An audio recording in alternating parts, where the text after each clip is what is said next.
ಯಾರು ನೋಡ್ರಿ, ಅವರೆಲ್ಲ ಮೀಸಲಾತಿ ವಿರೋಧಿಗಳು. ಮೀಸಲಾತಿ ಕೊಡಿ ಅಂತ ಯಾವ ಇದರಲ್ಲಿ ಹೇಳ್ತಾರೆ?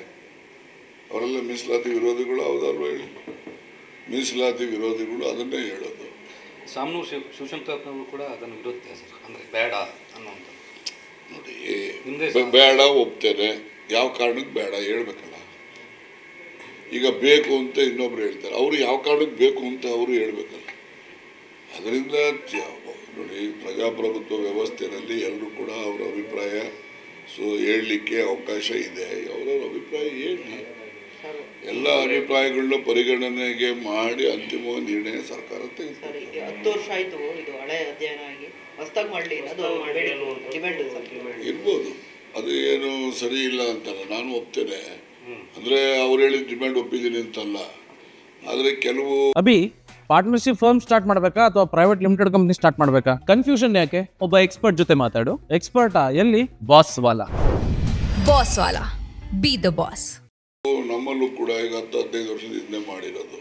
ಮತ್ತು ಸಾಲದಕ್ಕೆ ಈ ನಮ್ಮ ಸರ್ವೆ ಮಾಡಿದಂಥ ಕಾಲದಲ್ಲಿ 5 ಕೋಟಿ 5.5 ಕೋಟಿ ಇದ್ದಂಥ ಜನಸಂಖ್ಯೆ ಈಗ 7.5 ಕೋಟಿಗೆ ಹೋಗಿದ್ವಿ. ಇವತ್ತಿನ ಇದರಲ್ಲಿ 2 ಕೋಟಿ ಜನ ಹೆಚ್ಚಾಗಿದ್ದಾರೆ.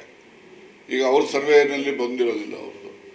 ಈವನ್ ಆಗ ಹಿಂದೆ ಸರ್ವೆ ಮಾಡಿದಾಗಲೂ 94% ಏನೋ ಮಾಡಿದ್ದಾರೆ ಅವರು. ಬೇರೆಯವ್ರನ್ನೆಲ್ಲರೂ ಕೂಡ ಒಂದಷ್ಟು ಪರ್ಸೆಂಟೇಜನ್ನು ಅವರು ವೈಯಕ್ತಿಕವಾಗಿ ಭೇಟಿ ಮಾಡಿ ಆ ಫಾರಮ್ ಏನು ಪ್ರಿಸ್ಕ್ರೈಬ್ ಫಾರಮ್ ಇದೆ ಅದರಲ್ಲಿ ಡೇಟಾ ಫಿಲಪ್ ಮಾಡೋಕ್ಕೂ ಆಗಿಲ್ಲ, ಮತ್ತು ಆ ಒಂದು ಫ್ಯಾಮಿಲಿ ಹೆಡ್ ಸಿಗ್ನೇಚರು ಕೂಡ ತಗೊಳಕ್ಕಾಗಿಲ್ಲ.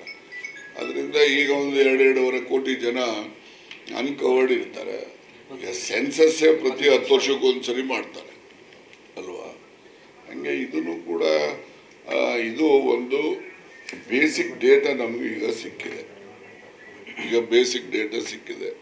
ಇದರಲ್ಲಿ ಯಾವ್ದಾದ್ರು ಸಮುದಾಯಗಳು ಇಲ್ಲ ಅಲ್ಲಿ ಸೇರಿಸಿದ್ದಾರೆ, ಅಲ್ಲಿ ಸೇರಬಾರ್ದಿತ್ತು, ಇಲ್ಲಿ ಸೇರಿಸಿದ್ದಾರೆ, ಅಥವಾ ನೀವು ಹೇಳ್ದಂಗೆ ಭಾಳಷ್ಟು ಸಮುದಾಯಗಳು ಜಾತಿ ಹೆಸರು ಹೇಳ್ಕೊಳ್ದೇನೆ ಇರೋವಂಥವ್ರು ಕೂಡ ಭಾಳಷ್ಟು ಗಣನೀಯ ಸಂಖ್ಯೆನಲ್ಲಿದ್ದಾವೆ. ಸೊ ಅವನ್ನೆಲ್ಲ ಜಾತಿ ಆಧಾರದ ಮೇಲೆ